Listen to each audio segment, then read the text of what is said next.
আসসালামু আলাইকুম এভরিওয়ান, কি অবস্থা সবার? কিছুই তো বুঝলাম না। আশা করি সবাই ভালো আছেন by the grace of almighty, এবং আপনাদের দোয়াতে আমি এবং আমার মেয়ে অনেক ভালো আছে।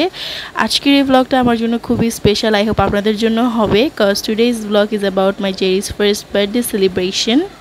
সময় স্বল্পতা এবং এডিটিং করতে না পারার কারণে আমি 13 অগস্ট অর্থাৎ ওর বার্থডের দিনই ব্লগটা আপলোড করার কথা থাকলেও করতে পারিনি। I am really sorry for that.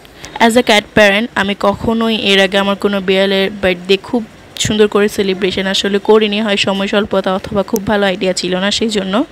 এবং Jerry was the first cat যাকে আমি অলমোস্ট 1.5 মাস বয়স থেকে পালতেছি, অর্থাৎ সবচাইতে ছোট এজ থেকে ওকেই আমি লালন পালন করে বড় করেছি। যেহেতু ওকে খুব ছোটোবেলা থেকে আমি বড় করেছি, আজকে ওর 1 বছর পূরণ হয়েছে। মানে কোন দিক দিয়ে যে ওর 1 বছর হয়ে গেল আমি যেন এখনও নিজের চোখেই সেটা বিশ্বাস করতে পারছি না। আমার এখনও মনে হচ্ছে সেই কুট্টু কিউট জেরিটা আমার সামনেই আছে। মানে ও যে অ্যাডাল্ট হয়ে গেছে সেটা আমি কেন জানি ট্রাস্ট করতে পারতেছি না অ্যাজ এ মাদার। তার সে ছোট্ট ছোট্ট দুটো পা, তার ছোট্ট একটা লেজ, তার ছোট্ট একটা কিউট চেহারা, ছোট্ট একটা নাক, ছোট ছোট দুটো মায়াবী চোখ, সব মিলে যেন আমার কাছে সে পরীর তুলনায় কোনো অংশে কম ছিল না।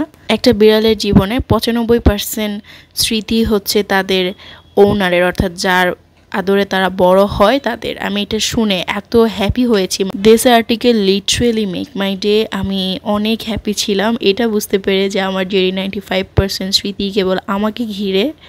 আমার সে ছোট্ট গুলুমুলু কিউট মেয়েটার আজকে 1 বছর হয়ে গেল। দেখতে দেখতে আমার জেরিও বেশ বড় হয়ে গেল।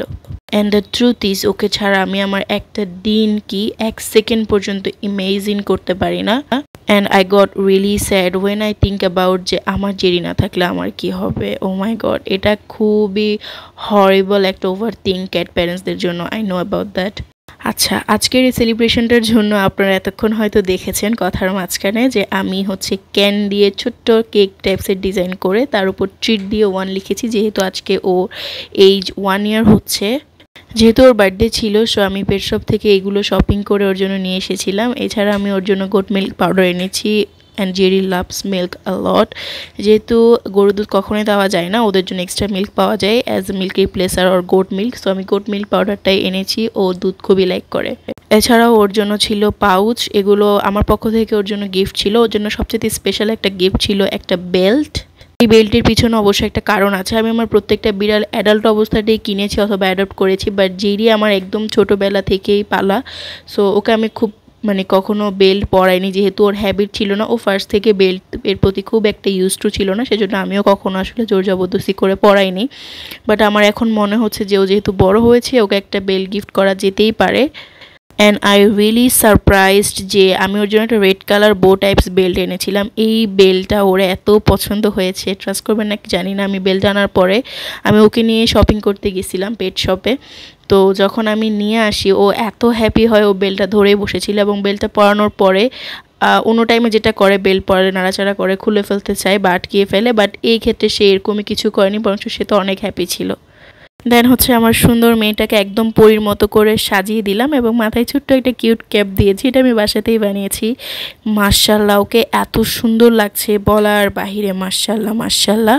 আর আজকের এই পুরো সেলিব্রেশনটা ওর নানু ভাইয়ের পক্ষ থেকে ছিল। যেহেতু ওকে আমরা কখনোই বিড়াল হিসেবে দেখিনি, আমি আমার কোনো বিড়ালকে আসলে বিড়াল হিসেবে দেখি না, ফ্যামিলি মেম্বার হিসেবেই আমি দেখি। বাট জেরি তো সবার চাইতে আলাদা, সবার চাইতে স্পেশাল, যেহেতু ও আমাদের একদম ছোট্ট থেকে পালা একটা বাচ্চা। আর ওর ছোটো মামা আমার ছোটো ভাই ওকে দুটো পাউচ গিফট করেছিল। মোটামুটি ও সবার কাছ থেকে অনেক গিফট পেয়েছে। যাই হোক, আমি লাস্টে ওর কয়েকটা পিকচার অ্যাড করেছি। কেউ মাশাল্লাহ বলতে ভুলবেন না, যারাই দেখবেন অবশ্যই মাশাল্লাহ বলবেন। সবাই আমার মেয়েটার জন্য বেশি বেশি দোয়া করবেন। আজকে এই পর্যন্ত। আসসালামু আলাইকুম।